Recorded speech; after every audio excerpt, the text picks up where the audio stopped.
Ladies and gentlemen, please make lots of noise for Auty!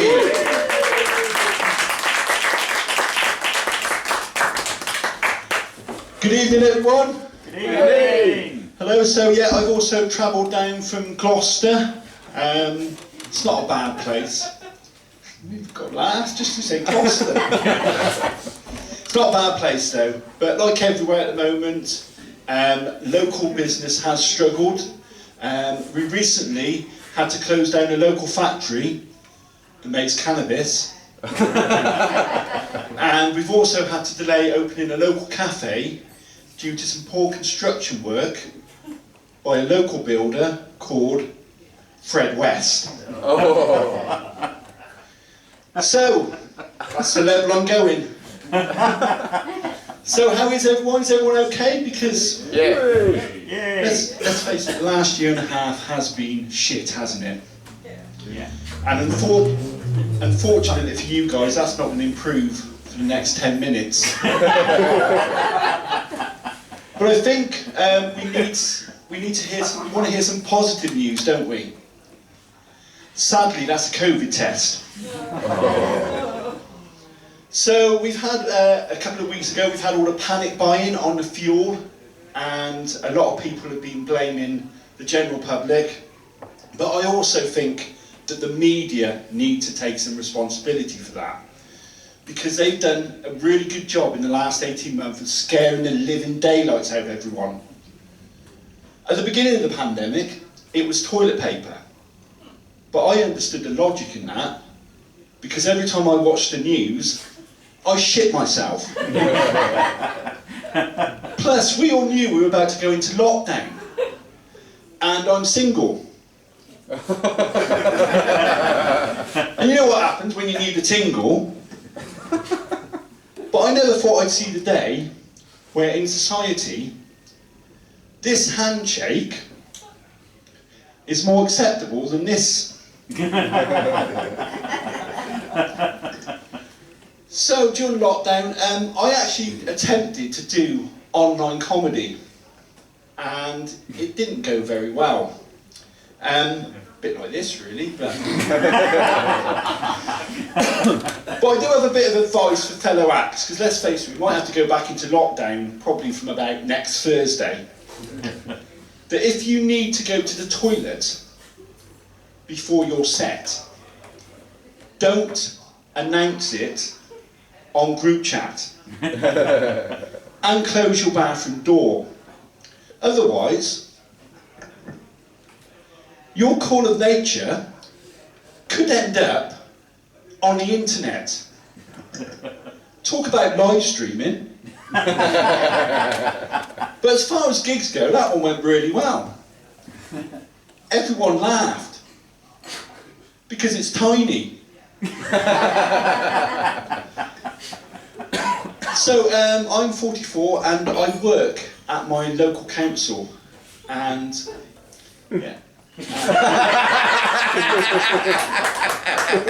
didn't expect a clap for that. I haven't got to that, but anyway.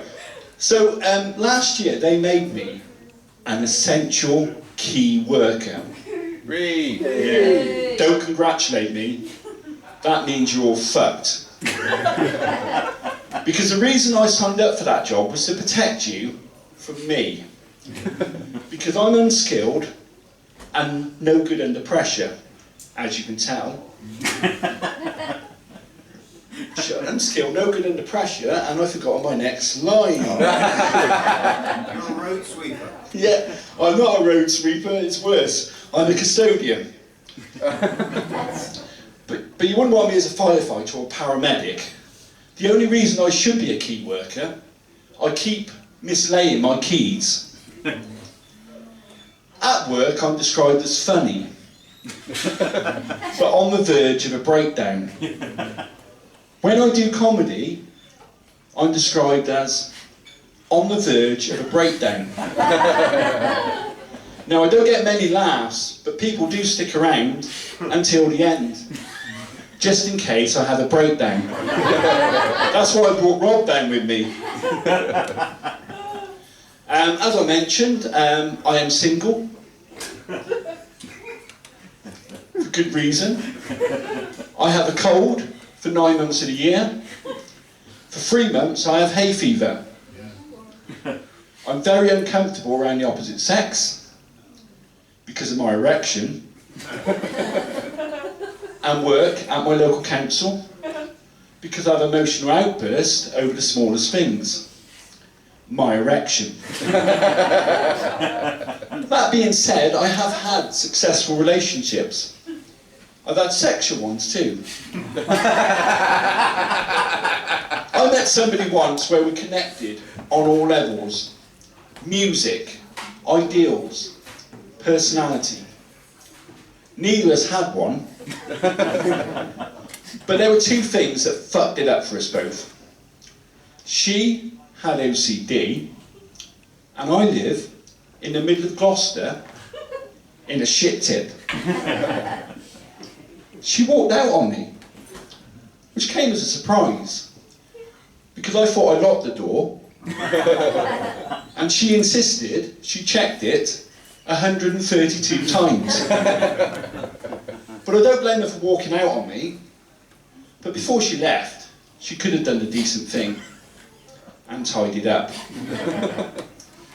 So I noticed during lockdown that I've been quite affected by it, especially my memory. I can't remember dates. Last month I turned up for a date a week early.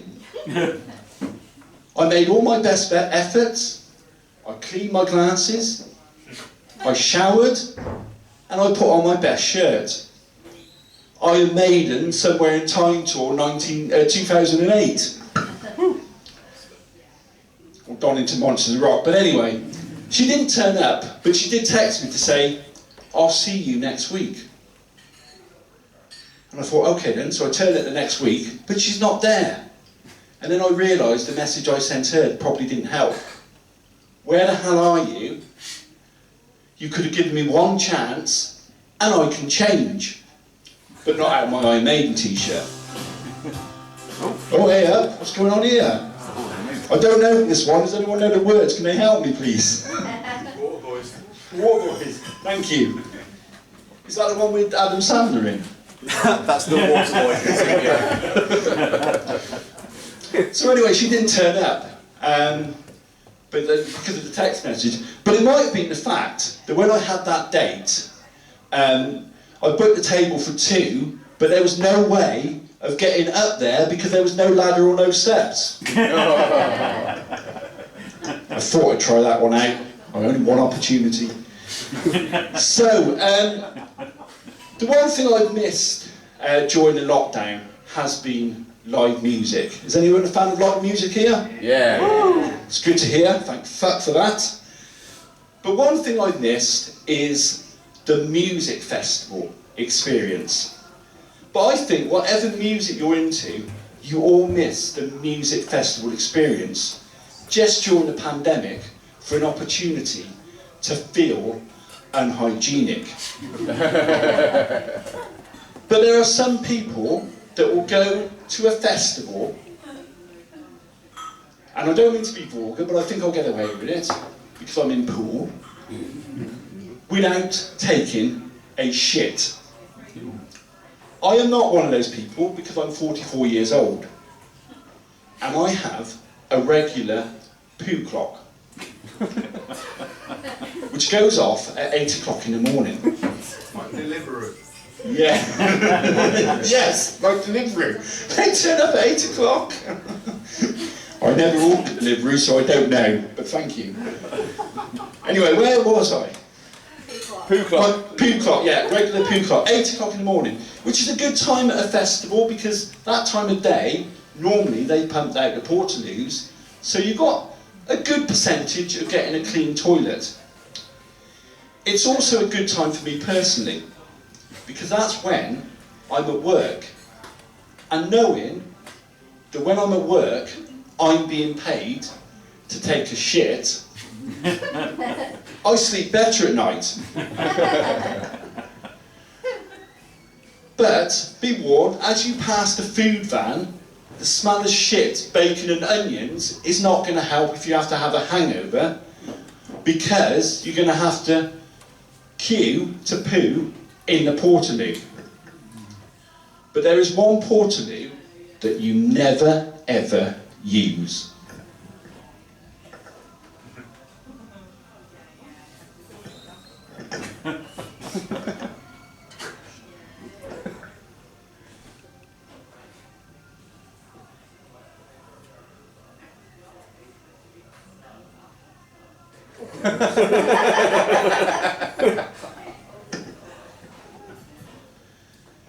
And that's when the scariest heavy metal fan, the one with the t-shirt that probably says Satanic Santa 666, has red glowing eyes and a crucifix branded in his forehead, opens a toilet door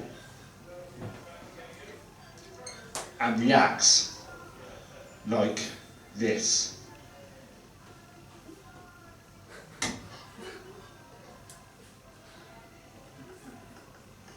Oh God!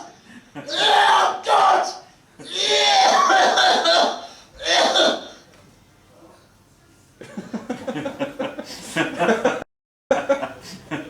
What the fuck was that? Now, whatever it was something pretty evil, because this is a man that slaughters goats and sacrifices virgins. Anyway, ladies and gentlemen, that's been my time. Thank you for having me. Good night.